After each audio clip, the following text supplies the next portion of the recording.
C'est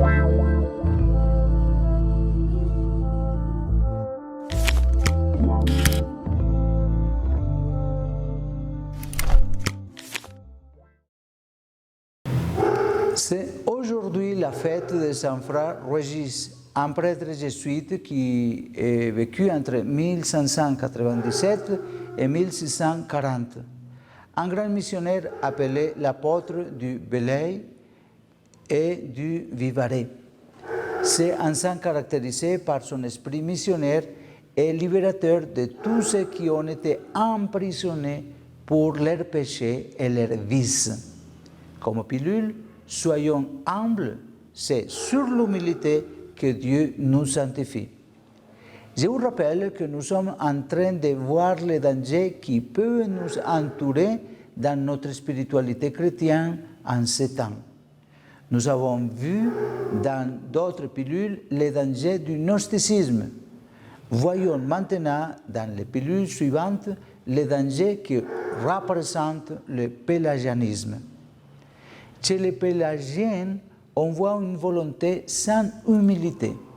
Ce qui épouse cette mentalité pélagienne ou semi-pélagienne, bien qu'ils parlent de la grâce de Dieu dans leurs discours édulcorés, en définitive, font confiance uniquement à leur propre force et se sentent supérieurs aux autres parce qu'ils observent des normes déterminées ou parce qu'ils sont inébranlablement fidèles à un certain style catholique.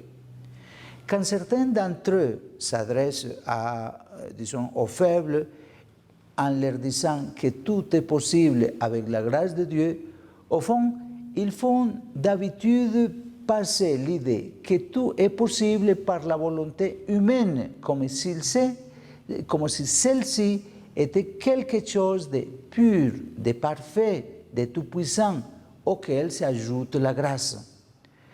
On cherche à ignorer que tous ne peuvent pas tout, et qu'en cette vie, la fragilité humaine ne sont pas complètement et définitivement guéries par la grâce.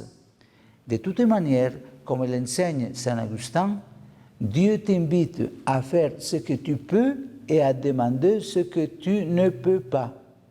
Ou bien à dire humblement au Seigneur, donne ce que tu commandes et commande ce que tu veux.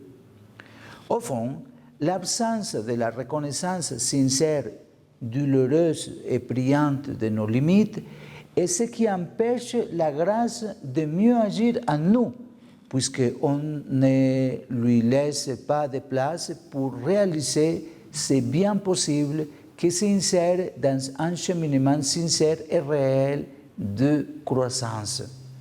La grâce, justement parce qu'elle suppose notre nature, ne fait pas de nous d'un coup des surhommes. Le prétendre serait placer trop de confiance en nous-mêmes. Dans ce cas, derrière l'orthodoxie, nos attitudes pourraient ne pas correspondre à ce que nous affirmons sur la nécessité de la grâce, et dans les faits, nous finissons par compter peu sur elle. Car si nous ne percevons pas notre réalité concrète et limitée, nous ne pourrons pas voir non plus les pas réels et possibles que le Seigneur nous demande à chaque instant de notre vie, après nous avoir rendus capables et nous avoir conquis par ses dons. La grâce agit historiquement et d'ordinaire, elle nous prend et nous transforme de manière progressive. C'est pourquoi, si nous rejetons ce caractère historique et progressif, nous pouvons, de fait, arriver à la nier et à la bloquer, bien que nous l'exaltions par nos paroles.